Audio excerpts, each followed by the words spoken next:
Hello friends, இது உங்களுக்கு green தமிழா. இதே நம்ம மூவி ரிவ்யூல அயலான் படத்தோட ரிவ்யூ தான் பார்க்க போறோம். இந்த படத்தோட ரிவ்யூ பார்க்கணும் நம்ம சேனலை சப்ஸ்கிரைப் பண்ணி உங்க ஃப்ரெண்ட்ஸ் பண்ணி சப்போர்ட் பண்ணுங்க. அயலான் 2024ல தியேட்டர்ல வெளியான ஒரு comedy suspense thriller movie. Ravikumar இந்த படத்தை டைரக்ட் பண்ணியிருக்காங்க. சிவகார்த்திகேயன், ராகுல் பிரீத் சிங், யோகி பாபு, சரவணன், பாலா மற்றும் பலர் இந்த படத்தை நடிச்சிருக்காங்க. இந்த படத்துடைய கதையை பார்த்துடலாம்.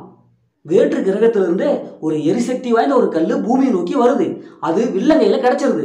உடனே அந்த வில்லன் அந்த கல்லை வச்சு அப்படியே மைனிங் பண்ணி அதை எப்படியும் பணமாக்கணும் அப்படின்ட்டு நினைக்கிறான். இந்த கல்லை எப்படியாவது தன்னுடைய உலகத்துக்கு கொண்டு போயிடணும் அப்படின்னு சொல்லிட்டு வேற்று கிரகத்திலிருந்து ஏலியன் ஒருத்தர் பூமிக்கு வராங்க. அது சிவகார்த்திகேயனோட சேர்ந்துருது. இப்போ சிவகார்த்திகேயன் அந்த ஏலியன் இவங்க ரெண்டு பேரும் சேர்ந்து வில்லன் கிட்ட இருந்து எப்படி அந்த கல்லை வாங்குறாங்க, இறுதியில் என்ன ஆச்சு அப்படிங்கிறதா இந்த படத்தோடைய ஆன்லைன்.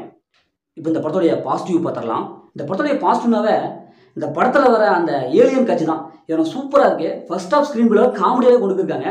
சிவகார்த்திகேயன் ரொம்ப நாளைக்கு அப்புறம் அந்த பழைய சிவகார்த்திகேயன் அவங்கள அப்படியே பார்க்கலாம். ஏன்னா அந்த காமெடியாக அப்படியே துருன்னு அப்படியே செமையாக வந்திருக்காரு. அதே மாதிரி யோகி பாபு அவங்களுடைய காமெடி சூப்பராக கிளிக்காக இருக்கு. பாலசரவன், கருணாகரன் இவங்கெல்லாம் சேர்ந்து அந்த ஏலியங்கத்தை அப்படியே கிண்டல் அடிப்பாங்க, அப்படியே நையாண்டி போடுவாங்க. அந்த காட்சிகள்லாம் செமையாக ஒர்க் அவுட்டாக இருக்கு. ஃபர்ஸ்ட் ஆஃப் எல்லாமே அப்படியே காமெடியாகவே கொண்டு போயிருக்காங்க. குறிப்பாக அந்த ஏலியனுக்கு வந்து சித்தார்த்து வாய்ஸ் கொடுத்துருப்பாரு. அவருடைய வாய்ஸ் நல்லா இருக்கு. ஏலியன் வர காட்சி எல்லாம் வந்து எல்லாத்துக்குமே பிடிக்கும். குறிப்பாக குட்டீஸ்க்கு வந்து ரொம்ப பிடிக்கும். இந்த பொங்கலுக்கு குட்டீஸ்க்கு ஏலியன் படம் செம்மையான ஒரு படமாக இருக்கும். பொதுவாக ஏலியனாவே இந்த உலகத்தை வந்து அழிக்கிறது தான் வராங்க, அவங்க வந்தாவே உலகம் அழிஞ்சிரும் அப்படின்னு சொல்லிட்டு ஹாலிவுட் படம் எல்லா படத்தையும் காமிச்சிருப்பாங்க. ஆனால் இங்கே ஒரு பாசிட்டிவாக காமிச்சிருப்பாங்க. ஏலியன் வந்தாவே பூமி வந்து காப்பாற்றப்படும் அப்படிங்கிற ஒரு பாசிட்டிவான ஒரு தாட்டை வந்து ஏலியனுக்கு கொடுத்துருக்காங்க. இந்த ஏலியன் வந்தாவே மக்கள் அப்படியே கடிச்சு போதும், அப்படியே ஒரு பிரம்மாண்டமாக ரத்த காட்சிகள் அப்படி தான் இருக்கும். ஆனால் அங்கே இந்த படத்தில் அதில் இல்லை. ஏலியன் வந்தால் காமெடி தான்ப்பா, ரொம்ப சூப்பராக இருக்குப்பா அப்படிங்கிறது தான் ஃபர்ஸ்ட் ஆஃப் ஃபுல்லாக எடுத்திருக்காங்க. ஏஆர் ரகுமான் சாரோட மியூசிக் சூப்பராக இருக்குது. அந்த ஏலியன் வர சீன்ஸ், சிவகார்த்திகேயன் வர சீன்ஸ், அந்த பாட்டு எல்லாமே வந்து செம்மையாக ஒரு மியூசியம் கொடுத்துருக்காரு.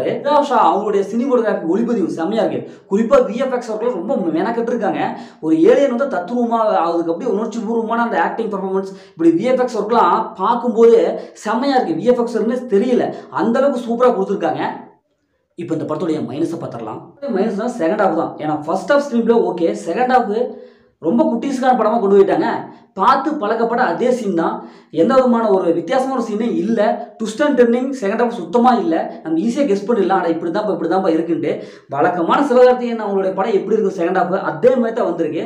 அது கிளைமேக்ஸு ரொம்ப சொதப்பிட்டாங்க, கொஞ்சம் ஜவ்வாக எழுதிட்டாங்களோ அப்படின்னு தான் தோணுது. ஏன்னா இன்னமும் செகண்ட் ஹாஃபில் அந்த ட்விஸ்ட் அண்ட் டர்னிங்கில் மெயின்டைன் பண்ணியிருக்கலாம். ஏன்னா ஃபர்ஸ்ட் ஹாஃப் பார்த்துட்டு செகண்ட் ஹாஃப் படம் எங்கேயோ இருக்குது. இன்னும் கொஞ்சம் அந்த ஏலியன் வந்து கடைசியாக வந்து அப்படியே பிரிஞ்சு போகும். அப்போ வந்து நமக்கு வந்து எமோஷனல் அப்படியே இங்கிருந்து வரணும், ஆனால் வரல. பார்த்தா வெறும் ஸ்க்ரீனில் மட்டும் தான் எமோஷனல் இருக்குது. இன்னும் கொஞ்சம் எமோஷனலாக கொஞ்சம் கூட்டியிருக்கலாம். சுத்தமாக அந்த சென்டிமெண்ட்டில் ஒர்க் அவுட் ஆகவே இல்லை. ஏலியன் அதாவது கிளைமேக்ஸ் கொஞ்சம் பர்ஃபெக்டான ஒரு கிளைமேக்ஸ் கொடுத்துருக்கலாம். ஏனோ தானோன்னு கிளைமேக்ஸ் விட்டாங்களோ அப்படிங்கிற அளவுக்கு தான் இருக்குது. இந்த படத்தில் பெரிய மைனஸில் இல்லை. செகண்ட் ஹாஃப் மட்டும் இன்னும் கொஞ்சம் என்கேஜாக எடுத்திருந்தால் படம் வந்து வேறு லெவலில் ஹிட் அடிச்சிருக்கும். இந்த படத்தை ஃபேமிலியோட பார்க்கலாம், கண்டிப்பாக ஃபேமிலியோட பார்க்கலாம். குறிப்பாக குட்டீஸ்க்கு ஒரு தரமான படம். மொத்தத்தில் இந்த படம் எப்படி இருக்குது, சூப்பராக இருக்கா சுமாராக இருக்கானா? இந்த படம் குட்டீஸ்க்கு சூப்பரான படம். ஆனால் பெரியவங்களுக்கு எந்த அளவுக்கு அது இருக்குன்னு தெரில. அதை நீங்களே கமெண்ட் பாக்ஸில் கமெண்ட் பண்ணுங்கள். ஓகே, இதேமாதிரி அடுத்த ஒரு புதிய மூவியில் சந்திப்போம். உங்களோட படத்தை உங்கள் கவி பாரதி.